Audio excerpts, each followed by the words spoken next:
François Hollande a fait son retour aujourd'hui sur le terrain économique. Le chef de l'État présentait ses vœux aux acteurs de l'entreprise et de l'emploi. Pour en parler, notre invitée, Isabelle Lageny, bonjour. Vous êtes présidente de la CGPME à 92. Je vous propose tout d'abord d'écouter ce qu'a dit François Hollande ce matin à propos du dialogue social. Vous avez un rendez-vous jeudi. Je pense que c'est le dernier. Un échec aurait des conséquences qui iraient bien au-delà de cette seule réforme. Parce que comment poursuivre le dialogue social si, sur son organisation même, il ne serait pas possible d'aboutir à un accord? Et ne comptons pas sur le législateur pour traduire les vœux des uns et des autres, alors que les partenaires sociaux n'auraient pas réussi à conclure. Voilà, François Hollande qui a appelé les partenaires sociaux à être, je cite, à la hauteur de ce qui s'est produit dans le pays. Ça suscite quelle réaction chez vous, Isabelle Lageny, quand vous entendez ainsi le chef de l'État ? Ça suscite plusieurs réactions. La première, c'est que effectivement, nous sommes associés à cette dramatique période que nous avons vécue. Nous sommes abasourdis. Ça fait très mal. Ça fait très mal en tant que citoyen. Ça fait très mal aux entreprises. Ça fait très mal à tout le monde, aux Français. Pour autant, c'est un petit peu un raccourci que de dire qu'aujourd'hui, on doit être responsable. Nous l'étions déjà. Et s'il n'y a pas d'accord, ce n'est pas simplement de l'hostilité pure et simple. Le chef de l'État qui affirme qu'un éventuel échec, donc lors de l'ultime séance de négociation en principe jeudi, serait lourd de conséquences. C'est important, cette amélioration du dialogue social. En tant que représentante des petites et moyennes entreprises, vous la jugez nécessaire, cette amélioration ? Il est important. Cette négociation avait pour but d'assouplir justement les seuils et permettre un peu plus de flexibilité. Et aujourd'hui, on en arrive avec ces derniers jours à un débat sur est-ce qu'il faut intégrer ce type de débat ou une représentation externe dans les entreprises de moins de 11 salariés. Est-ce que c'est le vrai problème? Non, pas vraiment. Et il y a une dérive. Les petites entreprises, très petites entreprises, n'ont pas besoin de carcan supplémentaire. Le dialogue, elles le connaissent déjà en grande partie. Ça veut dire que vous estimez qu'en fait, ces négociations, elles concernent surtout les grosses entreprises ? Vous savez que dans une petite entreprise, quand des salariés ont besoin de râler, de bougonner, ils savent très bien où est le patron, ils savent très bien le croiser, lui dire ce qui ne va pas. Donc c'est quand même beaucoup plus simple que dans des grandes entreprises où on voit par principe un peu moins facilement son patron. Quant au carnet de commandes, malheureusement, dans les petites entreprises, le carnet de commandes, les salariés sont les premiers à savoir quand il y a un problème. Ils sont à la production, ils voient très bien quel est le rythme. Ces fameux effets de seuil, comme vous dites, ils ont quand même des conséquences puisque, par exemple, on compte en France 2 fois plus d'entreprises de 49 salariés que d'entreprises de 50 salariés, à cause de ces contraintes. Tout à fait. Quand vous avez un chef d'entreprise qui a un choix à faire, il faut qu'il réfléchisse humainement, certes, ce qui serait bien, d'augmenter son nombre de salariés pour plus de confort ou dans l'espoir d'avoir plus de travail. En même temps, il faut qu'il voit toutes les conséquences directes et indirectes de ce choix. Et ils peuvent être coûteux et puis chronophages. Donc ces effets de seuil, ils peuvent être un frein à l'embauche. Malheureusement, aujourd'hui, on sait très bien qu'ils sont un frein à l'embauche. Quand le MEDEF propose de fusionner les instances existantes en un seul conseil d'entreprise, c'est-à-dire fusionner comité d'entreprise, comité hygiène et sécurité, délégués du personnel, délégués syndicaux, ça peut être une bonne idée ? Ça peut être une bonne idée. A priori, nous n'avons pas d'objection sur le sujet. Notre principale objection est sur la mise en place de mesures dans les très petites entreprises, les moins de 11 salariés. Quand François Hollande annonce que la grande conférence sociale annuelle, la dernière, on le rappelle, c'était en juin dernier, et elle avait été boycottée par la CGT et Force ouvrière, il annonce que cette conférence annuelle, eh bien, elle va être remplacée par plusieurs rendez-vous sur des thèmes précis. Ça aussi, ça vous semble une meilleure idée ?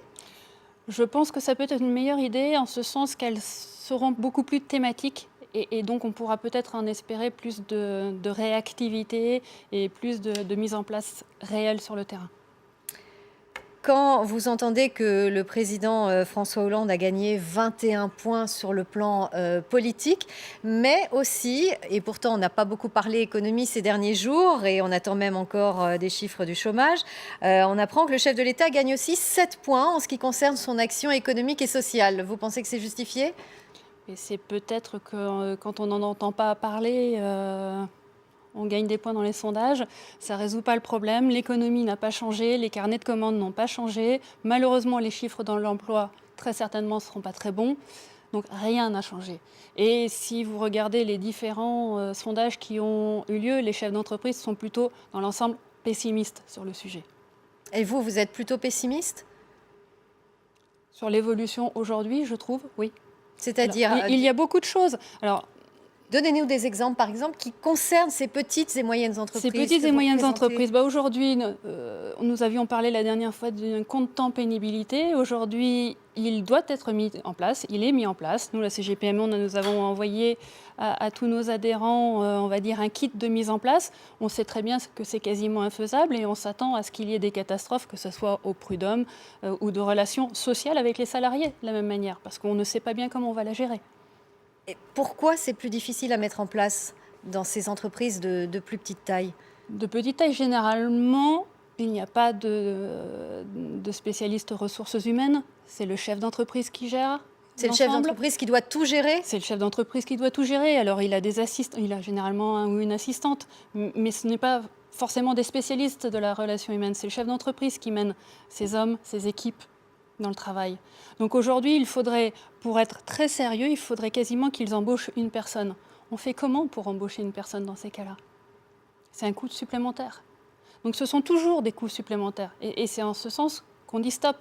Et sur l'organisation d'une commission externe de négociation dans les petites entreprises, il ne faut pas oublier que l'UPA, qui est d'accord, l'avait mis en place. L'Union pour les artisans, oui. L'Union pour les artisans avait déjà plus ou moins mis en place ce genre de choses dans sa branche. C'est quand même un coût de 0,15% de la masse salariale en plus. Donc aujourd'hui, quand on nous dit « ne vous inquiétez pas, les entreprises, on vous aime, il n'y a pas de souci, on ne bouge plus la fiscalité, pas de nouvelles charges, rien de plus », il n'empêche qu'en voilà une éventuellement qui pourrait arriver en complément. Alors sur le pacte de responsabilité dont on a tant parlé, François Hollande estime que ça ne va pas assez vite pour le chef de l'État. Il faut accélérer la marche des négociations dans les différentes branches, puisqu'il a rappelé ce matin qu'il y avait eu seulement 11 accords de signés pour l'instant. Oui, il y a au moins un dialogue où nous sommes d'accord avec le président de la République. Donc là, vous êtes d'accord avec le chef de l'État. Effectivement, il faut accélérer. Il y a beaucoup de choses qui ont été dites, prévues, organisées. Des décrets sont passés, des négociations. Mais dans la réalité terrain du chef d'entreprise, hormis le CICE, on n'a pas vu grand-chose arriver. Alors le CICE commence à se mettre en place, mais avec une année de décalage. Et toujours avec, en termes de trésorerie, là pour le coup, des difficultés d'entreprise. Parce qu'au lieu que ça soit directement, il faut attendre que les services fiscaux émettent le remboursement. Donc il y a toujours un décalage. Et aujourd'hui, le nerf de la guerre, c'est la trésorerie. La loi Macron va énormément en parler ces prochains jours, puisque après une semaine de débat, la commission spéciale de l'Assemblée a terminé l'examen du texte, désormais intitulé « Projet de loi pour la croissance, l'activité et l'égalité des chances économiques ». Il s'agit en tout d'une centaine d'articles pour étendre le travail le dimanche, mais aussi libéraliser les professions très réglementées du droit. Cette loi Macron, vous en attendez quelque chose ?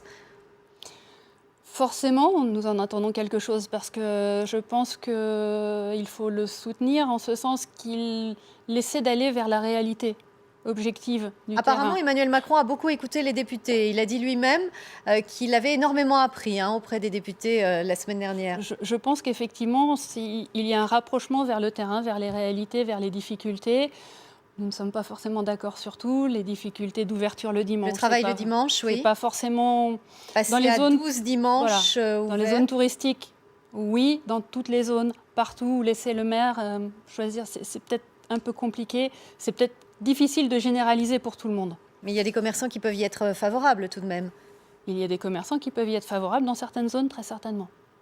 La simplification, la réforme procédurale aussi des conseils de prud'homme. Les députés s'y sont attelés, ils ont tenté de simplifier cette réforme procédurale. Ça aussi, c'était nécessaire? C'était nécessaire. Si ça peut être simplifié, c'est bien. Si ça peut être plus rapide, c'est formidable. Simplement, nous voudrions insister sur le fait qu'il est important que des chefs d'entreprise continuent à siéger dans ces conseils de prud'homme pour qu'il y ait aussi un maintien de l'équilibre. Qu'est-ce qu'ils vous disent aujourd'hui, ces chefs d'entreprise avec lesquels vous êtes en contact? Ils sont inquiets pour l'avenir? Ils sont encore très inquiets pour l'avenir. Et d'où ce frein à l'embauche.